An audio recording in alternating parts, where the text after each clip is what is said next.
And here we are for another Sunday night bomb run, live bomb run from San Juan, Puerto Rico. It's 8 p.m. in the East Coast, and what, 5 p.m. in the West Coast, and we have 16 Stuka followers here. Stuka Joe followers. We got Bend Over, New York Raider fan Jeffrey Miller, Daniel Silverthorne, Michael Mellon, Joe Quinones. We have John McGuinness, AJ. We also have John Halley from England, William Aarons, and we have Eric from Eric's Table, Napoleonic Battles. We also have Captain Von Andine and David Imparato. So welcome everybody. Today we have another live bomb run, and we're going to have a game that I just did a broadcast in Spanish. It's a Spanish game, but if it's a mechanic that you're all familiar with, Area Impulse. If you've been following the Storm Over Whatever series, you know, there's I think it was Storm Over Stalingrad, then Storm Over Dien Bien Phu, then Storm Over I don't know, Jerusalem. So this one is Storm Over Madrid, and we also have Pete Rickson from Australia. So it's Monday in Australia. So how you doing, Pete? And we also have Jack O'Lantern, welcome, from Atlanta, and Tony's Board Life. Welcome, Tony. Great to see you.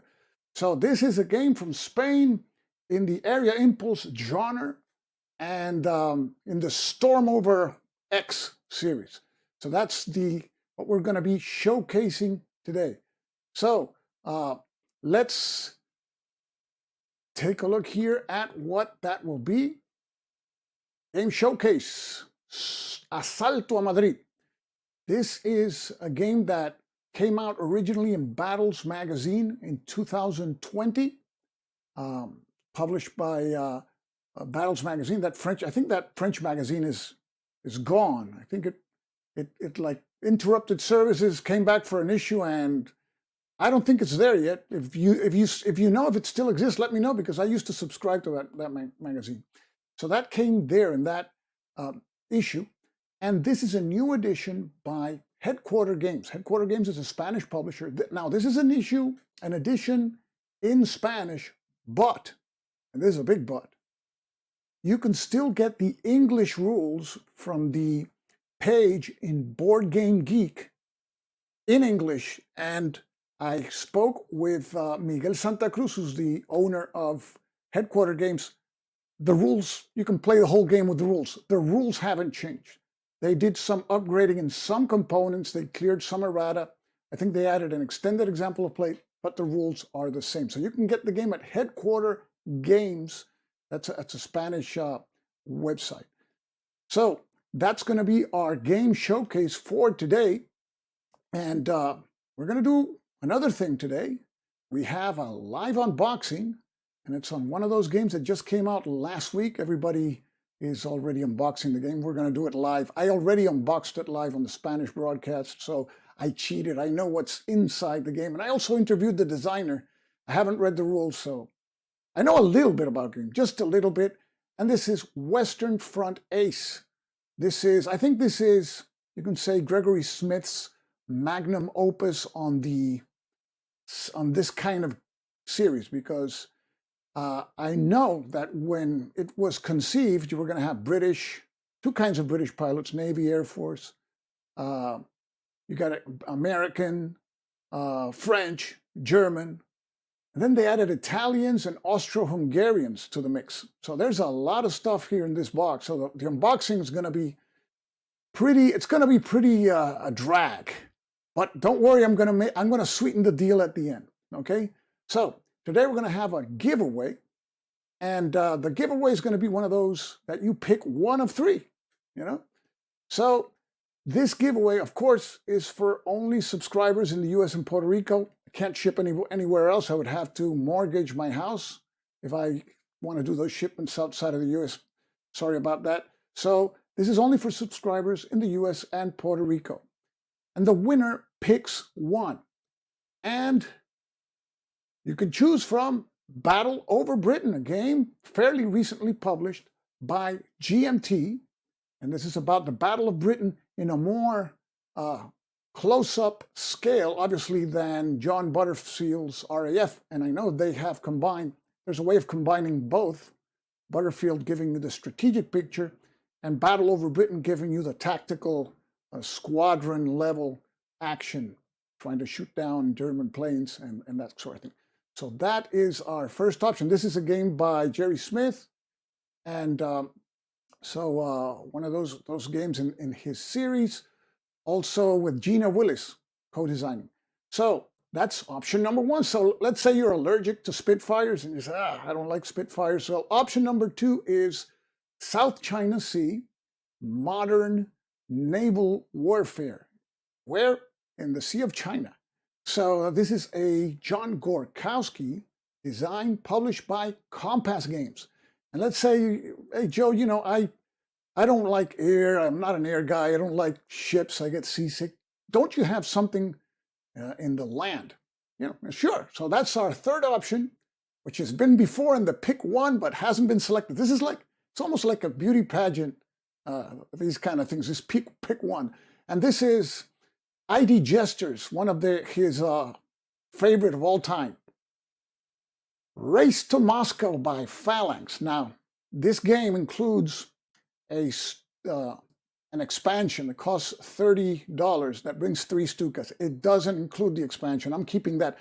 You guys can understand why, you know. Let me keep the Stukas. But this is a game that emphasizes on supply. And everybody here is a German Army Group commander. So you're trying to beat the Russians, but at the same time trying to reach Moscow before the other Army Group commander. So that's Race for Moscow. So to participate, and I'm going to place the banner down here, you have to enter hashtag pick one. Hashtag pick one, and you are participating for our pick one of 3 contest at the end of Western Aces unboxing, which could be like the morning after. It could be like in 2 hours. So no, I'm going to try to keep it short, but I already unboxed it. And man, there's a lot of trees in there. I mean, cardboard in there. So let's see how that goes. So that is our prize for today. And we will begin now with our game showcase section. And what I'm going to do is what I did last week, which is I'm going to play you. I did a video for my Spanish show showing like the basics of the game that we're going to show. This is a video that lasts about 10 minutes. And I'm going to speak over it. You're not going to listen to the audio. I'm going to speak over it, hopefully remember everything that I said, so that makes sense to you. But it'll give you an idea of this game, Asalto a Madrid.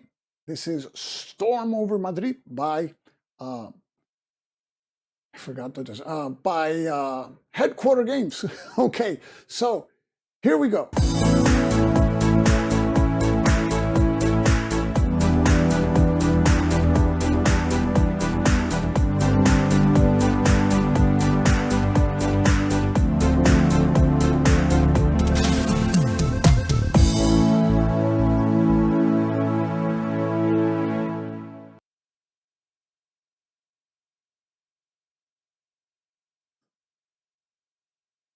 And we have a question here. Wait, so pick one. It should be, that's a good question. Let me check. The giveaway tool says that it is Hashtag pick one. Hashtag pick one. That's the way it is supposed to be. Just a second, guys. Didn't notice there was a discrepancy. Hashtag, oh, wait a second. How does the ticker say? Just a second. Wasn't expecting that one. These are the pitfalls of live broadcasting. So let me see. Hashtag pick one. Okay, let me check it's hashtag pick. Let me fix the okay, is everybody listening to me now? Okay, let me fix the ticker there. Hashtag pick. Boy, what, that was a curveball there. So here we are. Let's fix this tick here. Let's hide it first so it doesn't confuse any more people. And it should be hashtag pick. Yes, it's hashtag pick. Okay, the ticker is correct. And I just checked StreamYard. Hashtag pick. Is everybody on board now? Hashtag pick. Okay, ticker is incorrect. I'm gonna fire the ticker guy. Well, that's me. Okay, so let's continue with the video here.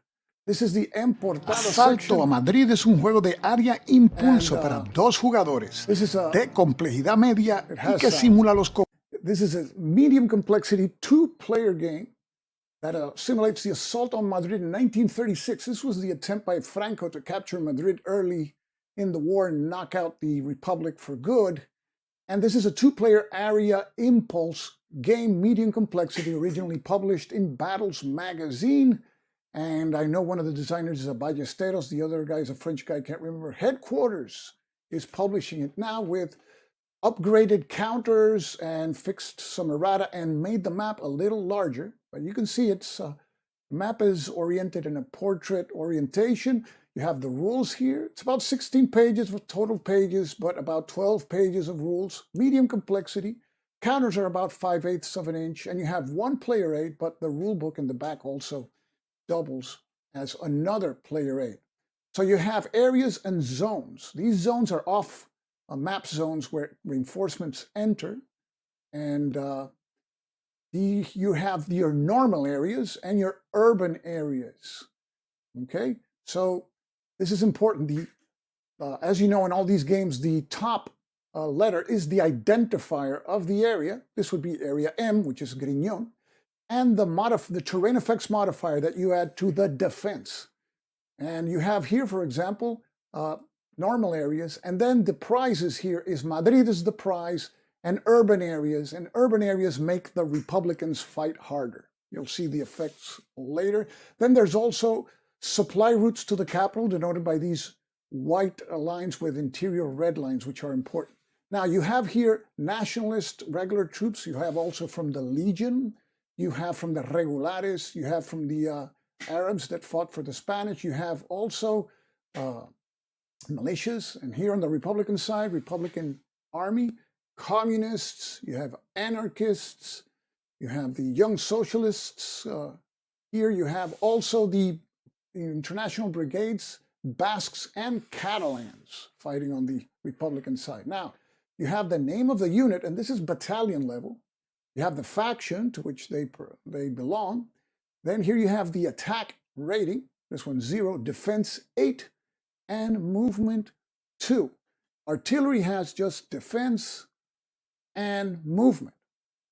Okay? So, in this game, as in other area impulse games, when a unit is fresh, this is its fresh side. When the unit is committed or receives a battle result or has to retreat, you flip it to its used side. And you can see that the ratings go down, defense especially. So the nationalists begin in the campaign game mostly off on the map. And the prize is to capture Madrid. There's an automatic victory condition for the campaign game. If they capture Madrid, and Madrid is, they can trace supply to one of their outside boxes, they win. Or if they capture the 4 spaces with the supply routes for the Republican Army, and they can trace supply from those spaces, the nationalists, they win. That's the automatic victory conditions. The sequence of play, if you're playing the campaign game, the first thing for the nationalist is to decide if he's going to declare a pause. This is like an operational pause in the combat. And this is important for the nationalist player to gain more resources, to gain more of their shock troops. Those are the ones with stars, the ones that can do assaults. And there's also, they can get double of their support points if you do a pause. Of course, if you do a pause as a nationalist, you cannot attack, you cannot move into an area containing Republicans. And the Republicans can also do some reorganizing. Now, during a pause, you can't pick any event chits, but you can recover double the amount of your assault forces, the ones with the stars. These are like the elite guys. Remember, this is a war that had a lot of militia on both sides. Now, if they control Madrid, the nationalists, and that area is under nationalist supply, they win. And also if they cut all the roads and they can supply those areas, they win. And an effect of calling the pause is that they then have to win with the automatic victory conditions. The nationalists cannot win on victory points. The first phase is the preparation phase, where you get your support points, you take events from the cup, and then you elect one event. Then you enter reinforcements and replacements to the map. Then you have the impulse phase. This was the one where players go back and forth, taking impulses first, the player with the initiative. And that's until all units have been activated or both players pass consecutively. That's how the impulse phase ends. And then comes the administration phase. You check for control of areas, you adjust Republican morale. You're going to see that you check the conditions of victory, and all the units that are used, that are on their backsides and are in supply, then you can flip to their fresh side. If they're unsupplied, they remain with their backsides up. So we're going to go through the extended example of play of an assault here, which is found in the rulebook. You're going to see units attacking from Illescas, nationalist units conducting an assault. An assault is a type of action that allows you to move and attack at the same time. The only units that can do that are those with the stars, the shock units. And that cost, this action, assault action, cost 1 support point. So now the nationalists have 9 left. So they're going to move 6 of their assault units from area E. You're going to see them moving into area M to conduct an assault. Notice that area E is under nationalist control. You see the 6 units there, 5 brown and 1 gray unit. They will be activated. They're all shock units, so they can actually move and attack. So they move into area M, and now we are going to conduct the assault. And the Republicans first, because this is a regular space, their line troops, before that, the nationalists spend 1 support point to do a prepared attack. And that allows them to roll 3 dice and pick the 2 highest dice instead of just rolling 2. So they're going to do a prepared attack. And they declared that. And now the nationalists picked their lead unit. This is going to be the unit that is going to absorb the first loss every time. And it's one of their IFNI, their Arab units. You see it there, one of the 193. We have signified that with a peg there, with the post. And now come the Republicans. They have to do a morale check. And the units that do a morale check on the Republican side are the line units, the ones that don't have the star. Those are normally militia. So if those units are in a regular space, not a city space, not an urban space, in urban spaces everybody gets brave, they have to do a morale check. And then you have to take into account as a modifier the Republican morale. Right now it's very low. And it provides a +2 modifier to the die roll, which is bad. You have to, the lower you roll, better. You roll 1d6. 1 through 4 is success, nothing happens. 5 through 6, the unit will retreat, and a 7 or more, the unit will be eliminated. So we're going to conduct now those die rolls, and we're going to go from right to left. You're going to see there on the top or right, there's a 0, 8, 2. It rolls a 3 + 2, 5. It has to retreat, so it retreats to an adjacent friendly area, and it is flipped to its spent side. The next unit is that one that has the AA notation, the 072. I think that's the Juan Sanchez battalion, another communist battalion. Rolls a 5 + 2, it's a 7. That's eliminated. That one's gone. So you can see how you can easily lose troops here just in a morale check. Now comes Acero. rolls a 2 plus 2, that's 4, he passes. And then we have here PUA. The PUA unit also rolls a 2, and it also passes.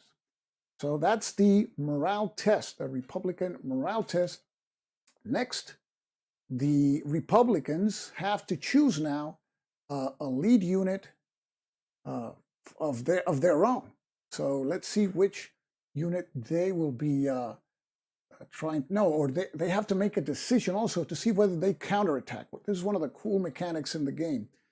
You can have units that have an attack rating of more than 0 counterattack. The downside is they're going to become spent, but the upside is that they have a greater chance of increasing attacker losses in the game.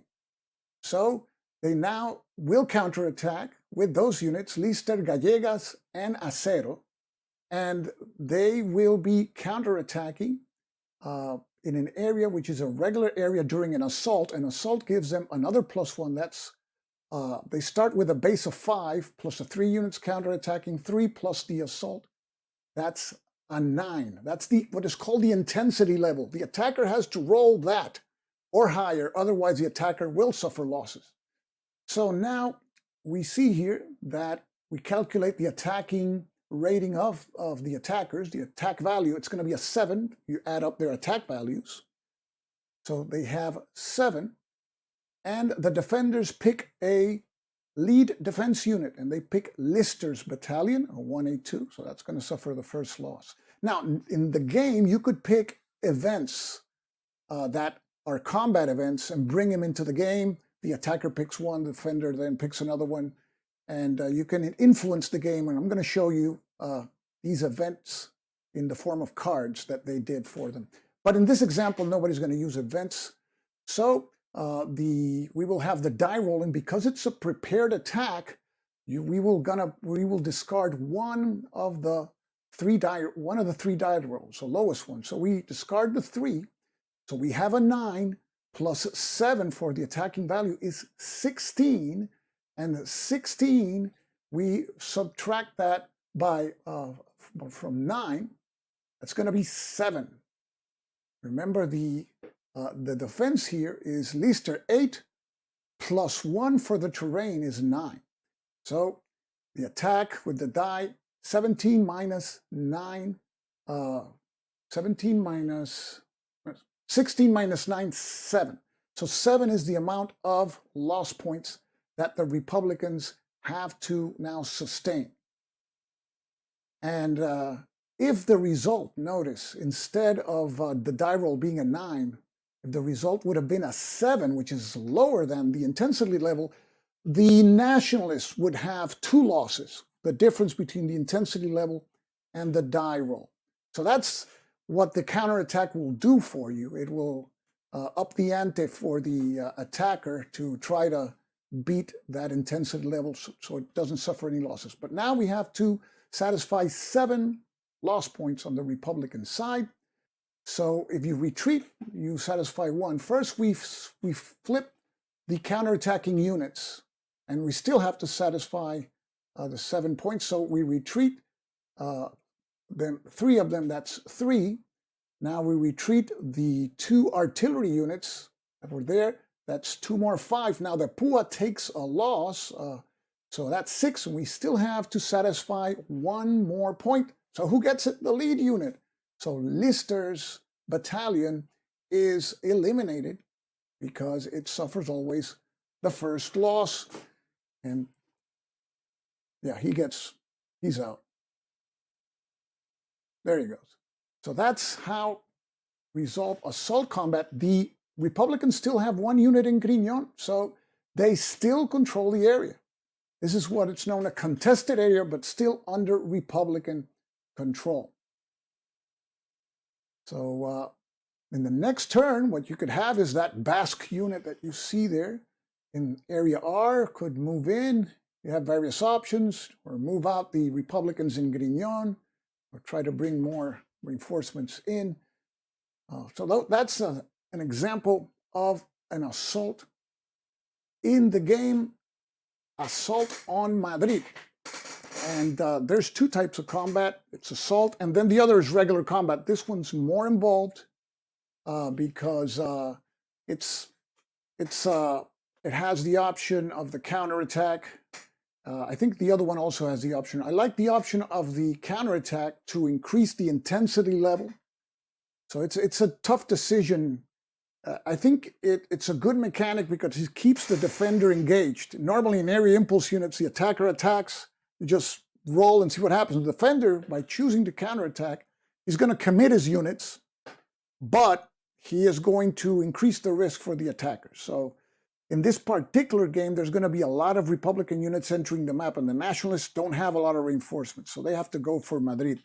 And so that's what I'm going to show you of the game. I just wanted to show you a YouTuber by the name of Luis Camaleon made these cards that I'm going to show you. And I like doing cards for games that sometimes can use them. So here, let's take a look at the cards here. Just a second. Okay. Let me see, my camera doesn't want to work on me. Okay, here we go. There you go. Now it is. Okay, so these are the cards. These are the Nationalist event cards. Instead of an event chit, you would draw one of these cards. See? And this one is artillery bombardment. This would be a combat card that you can use. You have air bombardment, engineers, changes a defensive modifier. You have the fifth column. And this one, let me see, you flip prepared units to their spent side. So this wastes units on the other side, flipping them to the spent side. You have some that repeat themselves. This is the Arm of Santa Teresa. And this one allows you to, tells you to re-roll the die during an attack or defensive fire. Another aerial bombardment. This is the government fleeing here. A Republican player cannot attack or bomb during the next 3 impulses this turn. So this throws a wrench. And you can play various events at once. If you combine this event, basically the Republicans can't do anything with various other events. It can be devastating. Here you have a surprise attack, no defensive fire or counterattacking this turn. Desbandada, this one, during this impulse, the line Republican units in an area, urban area, have to pass a morale test. Remember that the urban areas, everybody gets brave, and there's no morale test for line Republican units. But if the Nationalists play this one, they do in urban areas. And then you have Mola's help. This one allows you to reconstruct immediately a unit in the off-map boxes of your eliminated units, and also to bring back from spent to fresh a number of units equal to a roll of the die. So you have these cards. This is another card. This cancels a Republican card. And also you have also cards on the Republican side, very similar. And these were done by Luis Camaleon. He's also a Spanish YouTube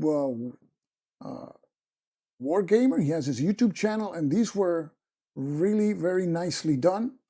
So I wonder if the game sells in the United States, maybe they could include the cards. I know it was going to be a Kickstarter stretch goal, but they didn't get that far. So those are the cards for Assault on Madrid. And these are, obviously you can't get them with the game, but you can get them. If you like the game, you can get them for free at BGG's page for Asalto a Madrid.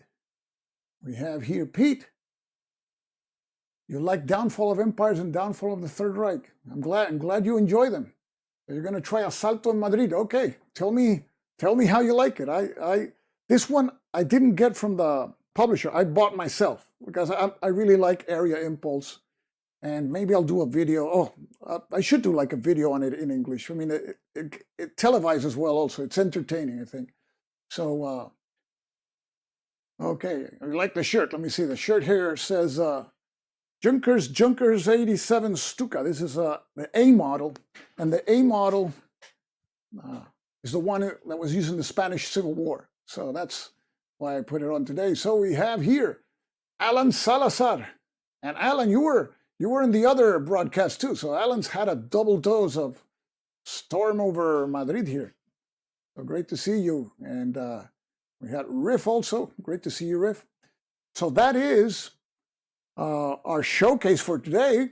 A little short because I need the rest of the time to show you the game we're going to unbox. But before that, just to remind you, we will be giving out Skies Above Britain.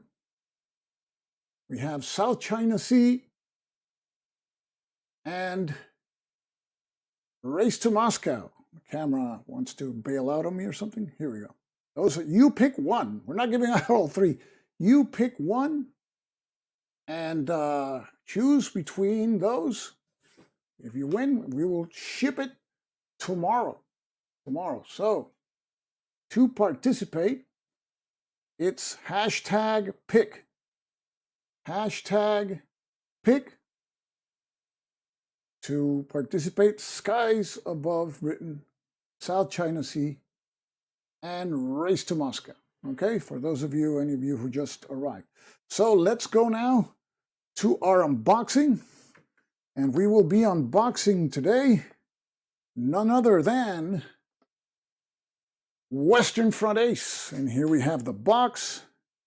It's, I would say, it's like I think it's a 2.5-inch box. Let's bring Skies Above Britain just for a comparison here, because I don't think it's as thick as Skies Above Britain. What do you think, guys? I don't think. So I think Skies Above Britain is a genuine 3-inch box, but this is like, I would say, 2.5-inch box. I'm not going to pull a ruler out, but that's the box. Now, this doesn't bring a ton of counters. It brings a ton of cardboard, a ton of player aids, and you're going to see that. So let's take a look at the box. And in the box, you have 3 aces, Georges Guinemer, of course, Richthofen, and McFadden, which he wasn't the highest British ace, so I don't know why they put him, but he's there. And he's going to be in the cards. There's going to be also ace cards.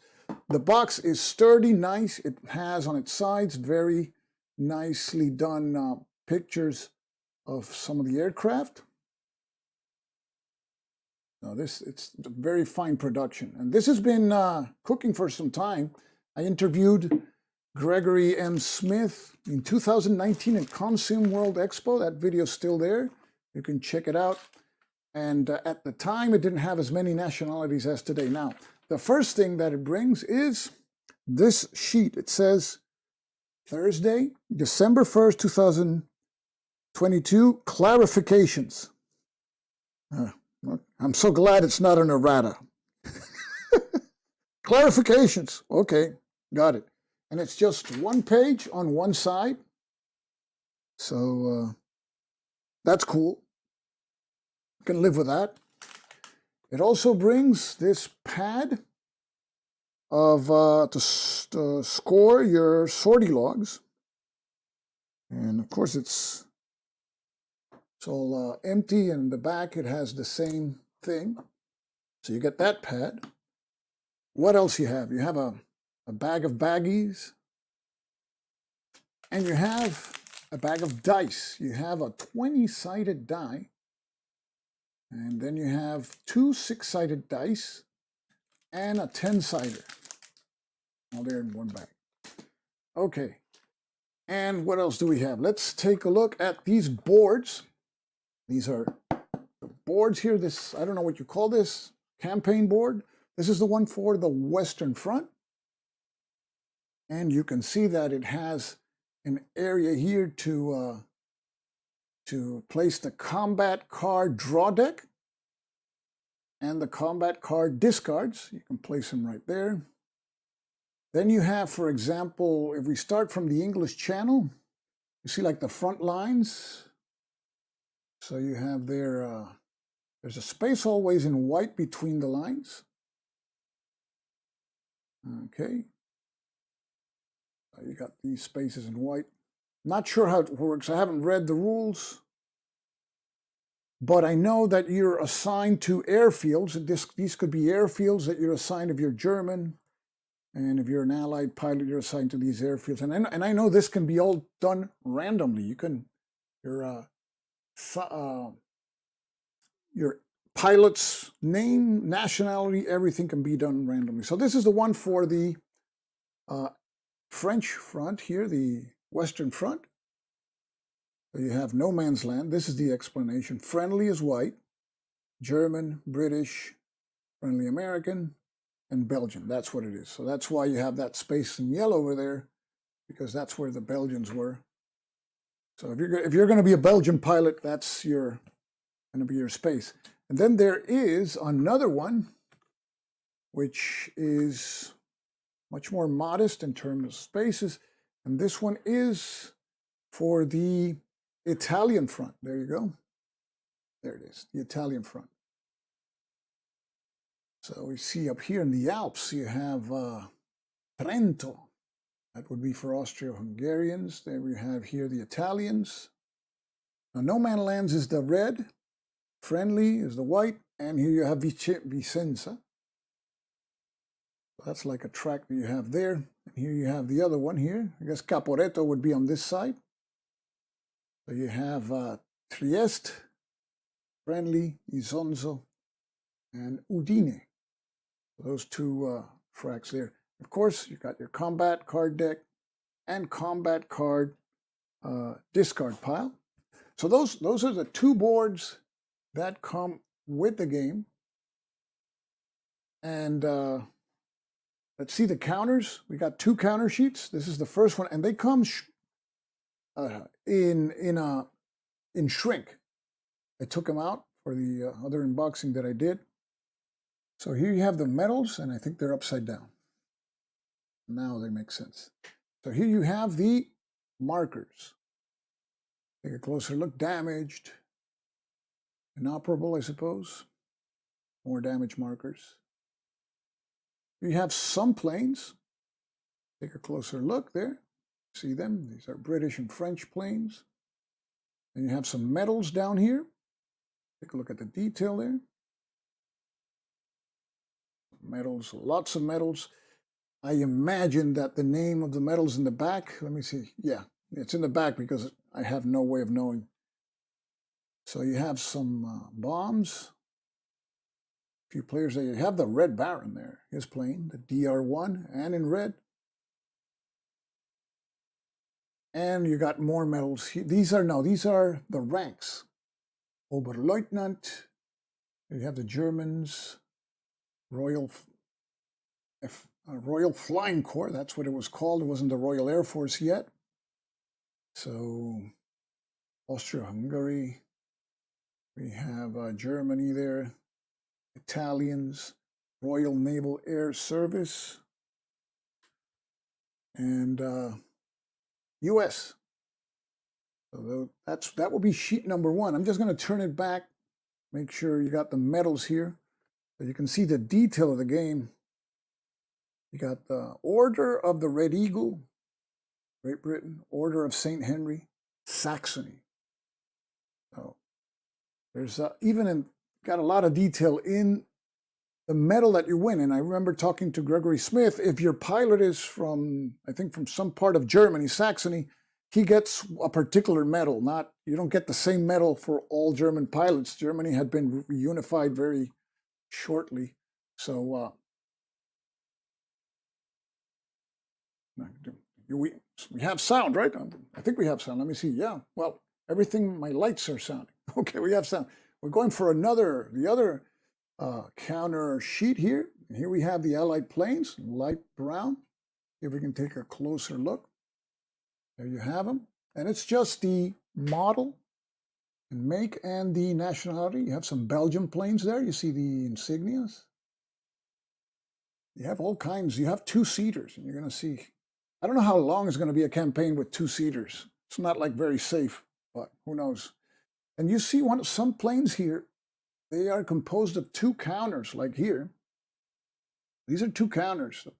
Apparently the wingspan was so big that it's going to be represented by two counters somehow. That's going to be interesting finding out. So here you see A bunch of those.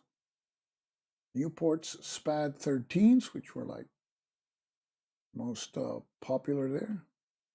SPAD 13, and we got the Sopwith Camel somewhere. We have a Caproni CA3, which is a huge thing. It's an Italian. And here we have the injury and killed in action markers, the markers for damage. And down here, this looks like airfields. Not sure what these are. Look like airfield markers. You have markers for experts, aces, gunnery. These are our ability markers.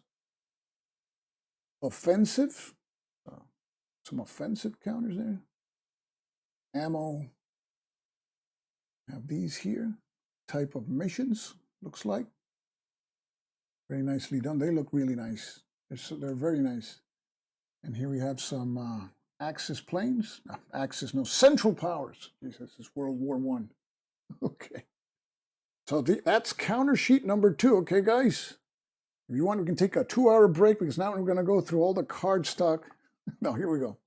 And let's make it so you don't get seasick. You place your condecorations and medals on these, Greg calls them the dress-up dolls. These are the dress-up dolls. Here we see for the Belgians.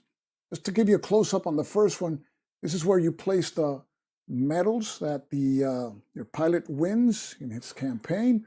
If he has an ace card, if you're playing with an historical ace, here is where you place that ace card. Then here you keep track of your points below that. Experience, prestige, skills. You have reflexes, a lot of skills there. And then in the bottom down here, there's experience points, wingman, gunnery expert, and ace status. So you're going to see that's going to be a constant, basically.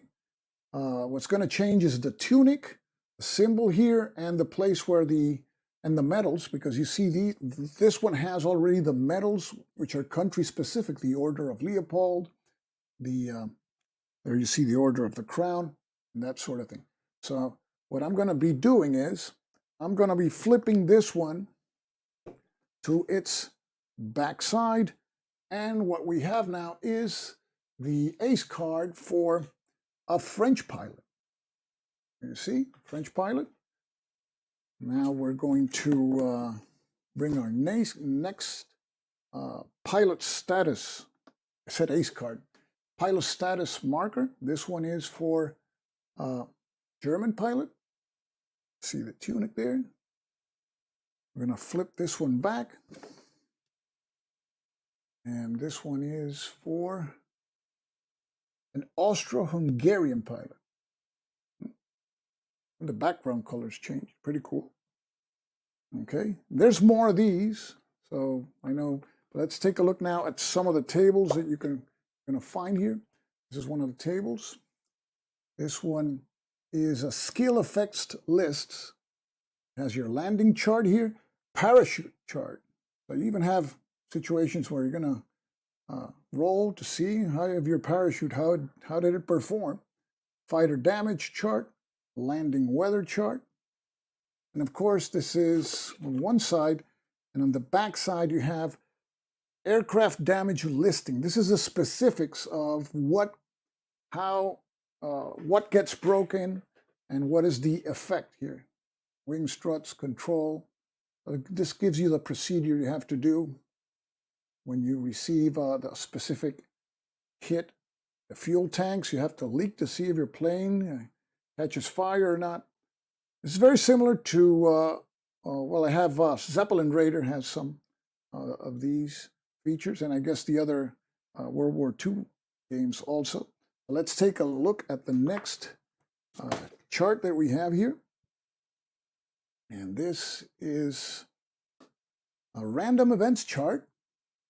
And it tells you, I like this picture. It has the picture how many dice you roll. How many times when you don't know, you roll an incorrect number of dice. Then you learn at a convention 3 years later you were playing it wrong. Okay, here we go. Wingman attacks, extended burst chart, good luck charms, serious wound resolution. On the back side, we have flight school training. So your guy even goes to flight school. That's cool. And you have spare time activities. And you have the guy celebrating there. Let's go to the next one.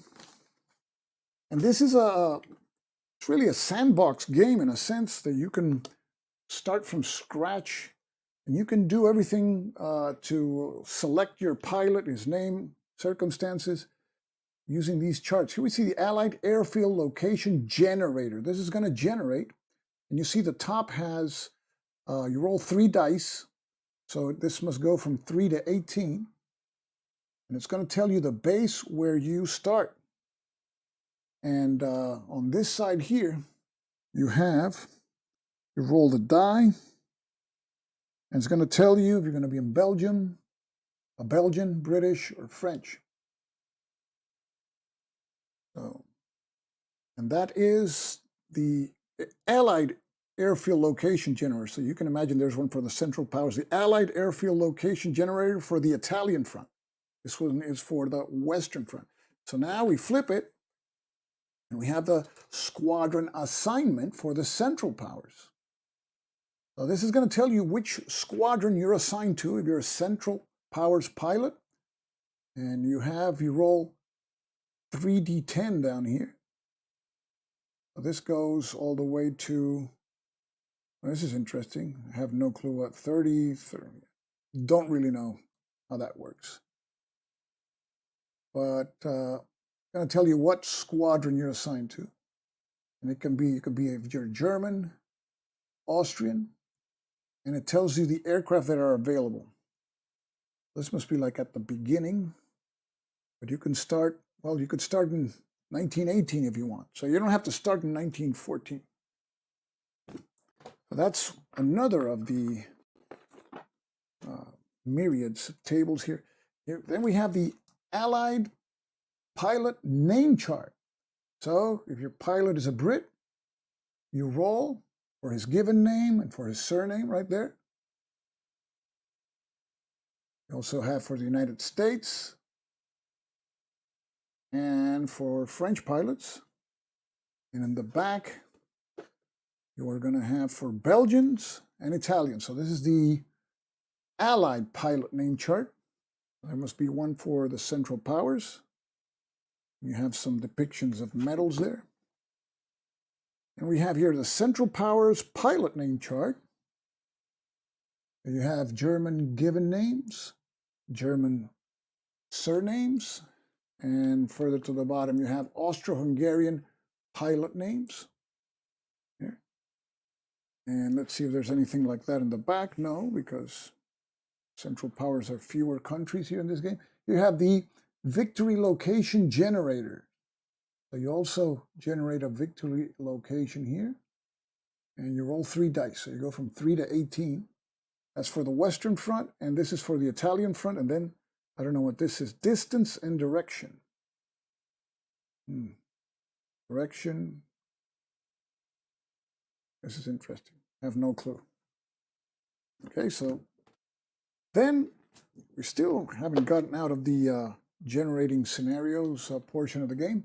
We got the squadron assignment for the Central Powers. You saw the one for the Allies. It's for the Central Powers to see what squadron you're in, if you're a German, and an Austrian. And you have the aircraft available. You have abbreviations down there. Now let's go to our next chart. We haven't started with the planes yet. So this is quite a package. The encounter chart. Now, this is a game that has a really cool feature, which is the contact feature. You don't play every day. I mean, these fellows in real life would fly practically every day, and most of the time, nothing would happen. Nothing is that they wouldn't encounter anything. They wouldn't fire their weapon, their machine guns, and they would return to base. Here, in a given month, you roll a die, and it's going to tell you how many, not in this chart, but it's going to tell you how many contact missions you have that month. And those are the ones you fly in. Those are the ones that significant things happen. But this is the encounter chart. This is to see what you encounter if you're flying over friendly lines. So shouldn't encounter too much bad stuff. If you're flying over no man's land now, there's more nasty stuff there. And if you're, of course, flying over enemy lines, what do you expect, you know? And so here we have the encounter chart for the Germans. So if you encounter Germans, and here you have for specific dates, very similar to Zeppelin Raider. So that the aircraft are going to change. Of course, in 1917, you're going to encounter the aircraft that were flying at the time. And here we have the encounter chart for two-seaters. So this is what the two-seaters may encounter. Those, and you're going to see the two-seaters are pretty odd, interesting type of aircraft. So that's the encounter chart. In the back, we have the Allied encounter chart. This one was the Axis, right? Oh, friendly lines. Let me see, this can't be the same. This is A3 encounter chart, and up, oh, here you have A3 encounter chart. Oh, encounter chart, Germans. Okay, yeah, the encounter chart practically is going to be generic, and then here is for the Allies. So the other side is the German side. And here you have the same situation, the Allied planes that you will encounter depending on the time, the year. Okay, so this is it, all encounter charts. Then we have the mission assignment chart. And this is for Central Powers. 1916, so the missions also vary by year. And I wonder what those little red triangles mean. So you have them there, and you have Allied missions. So these are Central Power missions, Allied missions. Okay. And then, and I have to move quickly because otherwise we'll never finish. You can see starting orientation. This is when you're going to do the dogfight. This uses the mechanics that we learned in, if you remember, what was it, that series created by Denver's and Down in Flames. It uses that, where planes are like this, facing each other. That's neutral, advantaged, and this one's disadvantaged, and tailing, and this one's tailing. So they use the same concept here, which I think works great, because it simplifies things, and you want to keep things moving in this game because you want to play the whole campaign, right? So here you have the attack deck results, and you use cards here for the attacks, and that's also, I like it because it moves things faster. You don't realize it, but every time you pick dice to roll them, it takes time. Sometimes the die falls off. With cards, you just flip, and that's it. And you have two-seaters for Italians, encounter charts with Italian and Austro-Hungarians. And yeah, we saw that. And now we're going to see a series of aircraft charts. And this is going to go a little bit slower in the first one. Here you see a depiction of the plane and when it was available. This is a Sopwith Camel. This is one of most popular, one of my favorites for the Allies, Sopwith Camel. And I think it had the machine gun on top. You can't see it there. It had it on the wing or something, on top of the wing.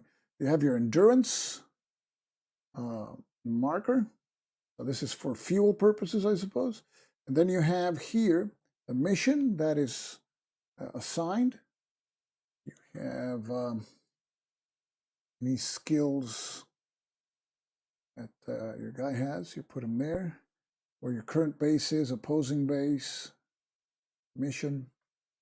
This side you have agility rating, intelligence speed. Here you place random event marker. And here's the machine guns that you have, the twin Vickers. Okay, it's on this one's on the cowling, so this is not on top of the wing. Yeah, this is on the cowling. So you have your initiative chart and advanced maneuvers, standard maneuvers. And then here you have the orientation where you place your plane to fight the enemy. And you rotate your plane or the enemy's plane if one gets a position over the other. Here we see the port struts. These are the areas that we're going to keep track for damage of our plane there. They're pretty involved. A lot of columns there. That's interesting. And you have your wingman here, which is abstracted in a sense. So that is the Sopwith camel.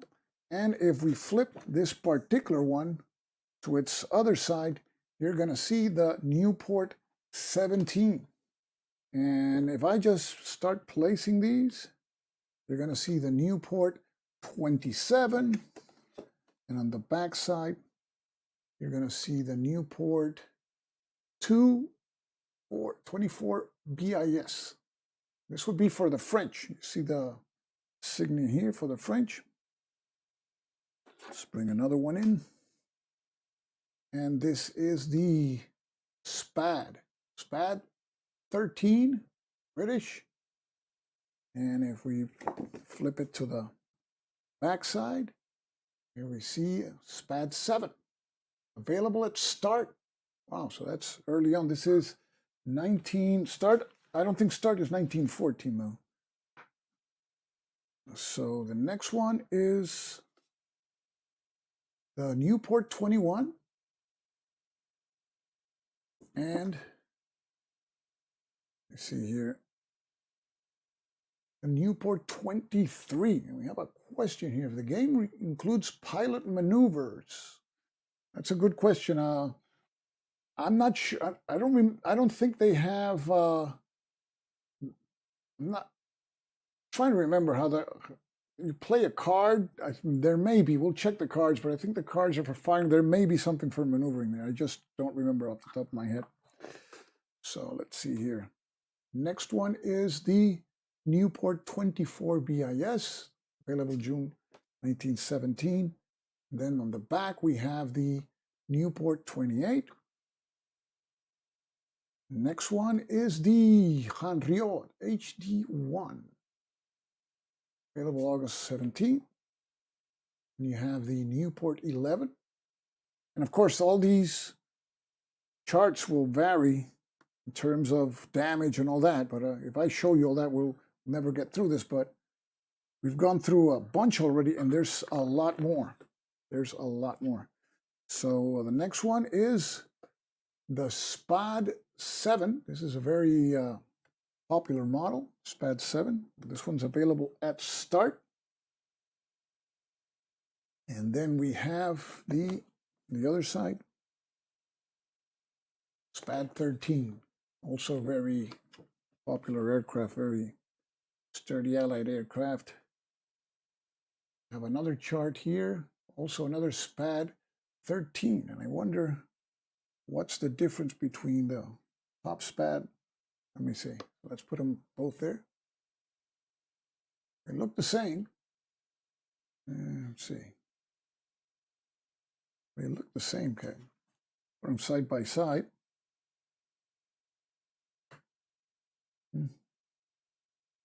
Yeah, they look the same. 213, nope. And I wonder if they have the same. Maybe I got an extra. It has a SPAD 12 in the back, and it has a SPAD 7. So I don't know what the business is. But I got two SPADs 13s, which appear to be the same. Next, this is the cedar mat.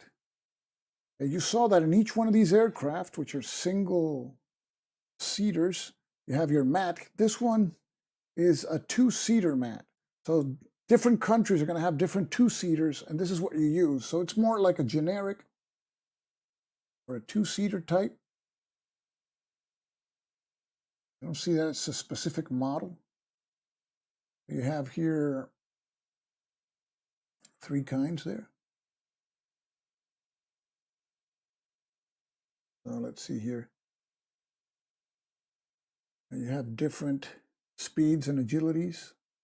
Apparently there's two types of two-seaters, or three types. And I guess here is where if you're flying a Caproni CA3, this is the one that you're going to use. That's my best take on that. Okay, so that's that particular chart. Now we continue. We have here the Bristol Fighter F2. And on the back side, we have the Bristol Fighter F2B. And we have the next one, Newport 17, available at start. And then we have the Newport 23. And there's, next one is the Sopwith 1.5 Strutter. Okay, one's kind of interesting. And on the back of this one, we have a Sopwith triplane. So the Allies had a triplane too, wasn't just the Germans. And here we have the Newport 27. And on the back side, this is the Spad 13. And this Spad is flown by the, I think these are the British, right? Yeah. Okay, so next, still have more, more to go. This is the Airco DH5, available May 1917. Backside, we have the BE-12. Next, we have, again, I think it's one of my favorites, the Sopwith Camel, available June 1917. In the back, we have the Sopwith Pup, available at the start. And then we have the SE5, available 1917 April. And the SE5A. Then we go to the, this is one of the weirder ones, Airco DH2. I don't know how long your career is going to be flying one of these flying hot tubs there. But you got the Airco there on one side. You have the, maybe you can upgrade to this Airco and last one more month. Here you go. This was the bathtub pusher type. Pusher because you have the propeller behind the nose. So now let's take a look at a Belgian Sopwith 1.5 Strutter. The markings there of the Belgians. And then they have their Sopwith Camel too. And next is, finally, we reach a Central Powers plane, Albatross D2, available May 1917. The back, Albatross D3. Next, we have Albatross D5A, October 1917. And then on the other side, we have the Albatross D3. And here we go. This is the one probably you guys are waiting for.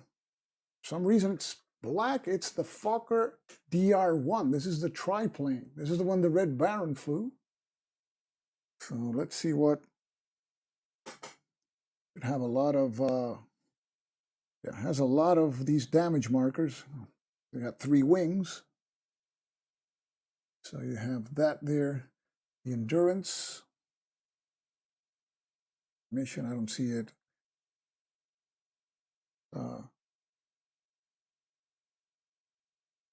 Yes, if you do a detailed comparison plane by plane, you're going to see a lot of differences between them, especially in the hit section, and also the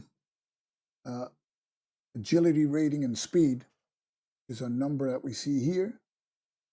We haven't been comparing any of those. So those are aircraft sheets. We still have some more stuff to go through. Let me see if I can pull it out of the box so it can be easier. So we got some more dress-up dolls. So this one is this is an American. Here you go. You have the tunic there. And on the back side, we have the dress-up doll for the Italians. Have another dress-up doll here. This would be the British, the Royal Flying Corps. The British have also their naval flyers. That's the backside there, Royal Naval Air Service. You have dress up doll display. And now we still got some more planes to do. Here we go. We got the, let's put it this way here, let's see if we can catch more information. We got the Newport 11 available at start, Belgian. And on the back side, we have the Newport 23. Next, we have the SPAD 7, also Belgian markings. There's a SPAD 13 here. So we went the Belgians. There's going to be a lot of Belgian purchases here because you've never seen so many Belgian components in a game. So here we have the Phoenix D1. This is German.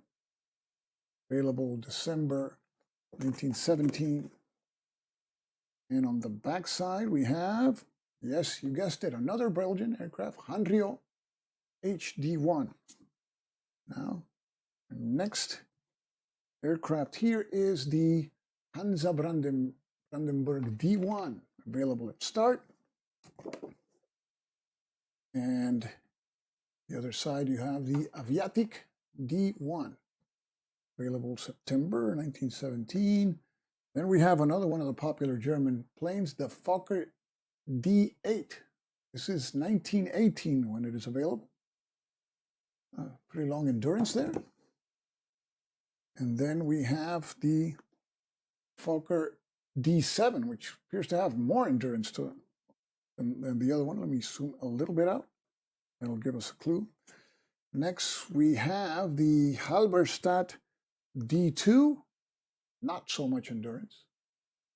You can see the agility rating is a 2 available at start. Not too agile, apparently. Then if we flip this one to its backside, see the Fokker D3, also available at start. Next we have the Pfalz D3A, November 1972, agility rating of 3, speed 9. Then you have the Pfalz D3, agility 2, speed 9 also. And we're almost, well, we're getting close to the end. A Newport 17 there, speed 11, agility 2. And on the back side, we have another SPAD 7, agility rating 1, available at start. So you're going to see the agility rating is going to increase as the war progresses. The aircraft got better. But you start with whatever you're given, and if you do well, if you're alive and do well, you get a better aircraft. So you got the Sopwith Dolphin. And what's the agility rating here? 3 and 13. Not bad. A lot of endurance. Wow. Had to go down in the endurance box. And then we have here the Sopwith Snipe, agility 3, speed 12, and a lot of endurance there too. That plane. And we have our last aircraft display here. That will be the Albatross D2, agility rating 2, speed 10, and the backside is the D1, available at start, also 2 and 10. So that is what you get in the box. We saw the rules. Now let's quickly see the cards. We'll go quickly through the cards because most are combat cards. Now, there's other types of cards, but most are combat cards. They're nicely done. These are very nicely done. The backs look terrific. Poker sized. And let's see, judging by the information that we see on the cards here, here's the fronts, and here's the backs. Very nicely done. Okay, we see here that there's an attack section, which is going to tell you the hits. And then here's the defense, depending on the, well, you had a question as to maneuvers. Well, if you did a battle run, you avoid 2 hits, and your wingman here gives you no help. So there are maneuvers. Now, if you can choose the maneuvers, that's a question I don't know, or I suppose so. If you're going to play this card in defense, because you can play for attack, you can play for defense, and then here's the defense fire. Or this may be, I think this is the defense of the AI. Yeah, and this is the defense fire of the AI. So I think there may be, you can select maneuvers, but I'm not sure of that. So you can see all the cards follow the same pattern. You got same pattern with the attack, the 4 columns from 2 to 5. And you can see there. And different, you have barrel rolls, wingman, email man. So they can do some turns here. A tight turn, email man again. The chandelle, avoid all damage, plus improve ×1 or ×2 of rotary engine. Chandelle. You got the half loop. The Cuban 8. Got all these maneuvers here. The split S. Yeah, we got a lot of maneuvers. Can't complain on that. And here's the evasives. Evasives. Then barrel roll, evasives. Let's see. Anything else? Slide loop. Another loop, different kind of loop. I can imagine the narrative that this can create when, if you want to write down what's happening, you say your guy, the defender made a bad move, made a slide loop. That's going to be pretty rich in detail. Okay, a bad move, enemy improves. Okay, so I guess these are the maneuvers that you're making. Yeah. So I guess you flip the card and determine. So maybe it's random. Not sure about that. So I'm going to find out if you choose the maneuvers or the cards choose them for you. But these are the combat cards. Nicely done. And I would say by judging it, must be around 100 cards of those. Then there's another group of cards that are the ace cards that you can play with a historical ace. You have them. Example, here we see Edmund Fiefre. I don't know how you pronounce that. Belgian pilot. You got the Order of Leopold. You have his abilities down there. Starts with a level 0. So, and in the back you have another pilot here, also a Belgian pilot, Willy Coppens, Charles Nunsinger. This one is French. George McElroy, British. Ernst Udet. He became later I think he was with the Luftwaffe in Second World War II, and he didn't survive the war. I think he killed himself. Manfred von Richthofen. There he is, the Red Baron. But this is not the triplane. This is the, what's it the other? The Albatross. Pour la Mérite. Then you have James McCudden. He appears in the cover. British. Edward Mannock. Mannock got more kills than 61. 57. But McCudden made the cover. Eddie Rickenbacker. And you have 26 victories. You have another American pilot, Frank Luke. René Fonck, this is the highest French, I think he's the highest French scorer. Victories, 75. And here you have Guy Nemmer. He has 54. Robert Little, for the naval British arm. Raymond Collishaw. We have Donald McLaren, 54 victories. And Jeffrey Bowman. Pier Ruggero Picchio, 24 victories, Italian. And you have Francesco Baracca here in the back. And you have William Bishop for the Brits. No, I think he was Canadian, actually. I think this guy was Canadian. Almost certainly. William Aarons probably knows if he's Canadian. I guess Billy Bishop. And Albert Ball, he's a Brit. He got 44 victories. I think he was very famous to do the most brazen kind of stuff with this was this guy. Of course, didn't survive the war. And we have Gutmann von Brumowski, 35 victories, and Julius Arrighi, 32 here. So those are the historical aces you can use to try to duplicate their feats. And then, oh, there's one more here. One more. Here's Werner Voss, 48 victories, and Silvio Scaroni for the Italians. And then there's a last group of cards, which I'm very happy that Compass did this because I think it's very helpful.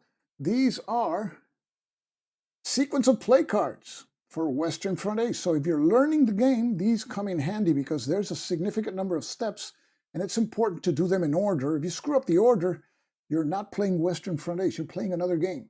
And here is like the prepare for play card. You just consult this one before you start playing. And you see this comes as a handy reference as the order. So you do all those steps there and then you start with step 1, mission start. And it tells you everything you have to do at mission start. When you consult a chart, I like it. They put it in red so it stands out. See, and you roll a die here for the number of contact patrols for the month. Because these guys flew every day practically, but contact patrols are when serious stuff happens. So those are the ones you're going to play. You're not going to play the boring, nothing happened mission. Then you have here the movement. During your movement step, you do all this here. You have the chart there. And if you have to go to a specific card, if the endurance marker's in the final hex, you go to card 4. Okay? Then if you have encounters, well, you roll for encounters first. And then you solve them, I suppose, conduct combat. Shut down, game's ends. Otherwise, return to card 2. Okay, but then the card 4 here is landing. Okay, you got the landing card. And then if everything goes right, you go to card 5, post mission. Here you check your experience, any prizes, any awards, promotions, lost sorties. If you're wounded, you lose sorties. So that's the sequence of play cards. Very well done. Very happy to see that. I think it helps, and not for all games, but for many games, it's really a help. So that is Western Front Ace. And see, do we have anybody left? Oh, we got 28 people who are still sticking around after seeing that unboxing. We saw every piece of cardboard in that box. Okay, so now let's go over to our giveaway. It's our last order of business here. Let me make sure that I pick the correct screen, which one we're going to take a look at this. Just a sec. Okay. So let's share screen here. And okay. So we're sharing the screen, and it is #pick. And we got a number of entries, which I can't see from here. I think it's like 16 or 17. I'm not going to move it because then you guys won't be able to see it. But that's it. So #pick. I'm going to wait for a couple of seconds for any of you guys who just came in. It says Canadian on Bishop's card. Yeah, well, I couldn't see the notation, but thanks, William. I knew he was a Canadian, and I knew you would like that. Okay, so here we go. Okay. So yes, and you're correct, Riff. This is similar to the ones that I made for other games. Actually, and Compass is going to publish the ones I did for, when they come up with their second edition for Zeppelin Raider, which I really like that game a lot too. So that is that. So we are going to go for our pick one of three, okay? Between For those of you who are joining and don't know which games are there, let's a quick rundown here. It's going to be between Battle Above Britain, GMT, South China Sea Compass, and Race to Moscow. Okay? Okay, so everybody has selected. Hashtag pick. Here we go, guys. I'm going to say good luck, but only one of you can win. So here we go. And the winner of the pick one of 3 games of tonight is New York Raider fan. Boy, this is his second win in about 7 or 8 months. So New York Raider fan, you don't have to write to me. I have your address. The only thing I need to know is which game you want to pick. Is it Skies Above Britain? Let me change the camera. You're looking at me. Skies Above Britain? Is it South China Sea? Is it Race to Moscow? Which one should that be? So now we're waiting for a decision for New York Raider fan to tell us which one that will be. And let's see, let me see, where is, and yes, the one I thought it would be, Skies Above Britain, por favor. Oh yes, so Skies Above Britain it is, and here we have it. So New York Raider fan has chosen Skies Above Britain it is. So that will be shipped tomorrow. I have your address, so no worries at all. And congratulations, New York Raider fan. And we've been at it for an hour and 24 minutes for this Sunday night bomb run. So I thank you for sticking out for that unboxing, because, I mean, it's a great game. And part of the awesomeness of the game is that you can select pilots from all those countries with all those planes. So the unboxing is going to be long. I mean, there's no way around it, right? Okay. So thanks to everybody who joined in, and you had it in your cart last week, and it went out of stock. Oh well, so New York Raider fan is lucky. It went out of stock. So you got it here at the bomb run. But that's the only Skies Over Britain I'm gonna be giving out. So thanks to all of you guys for tuning in, and we'll be seeing each other in the next bomb run. So as I always say, this is Stuka Joe signing off for now. Thanks for watching, guys.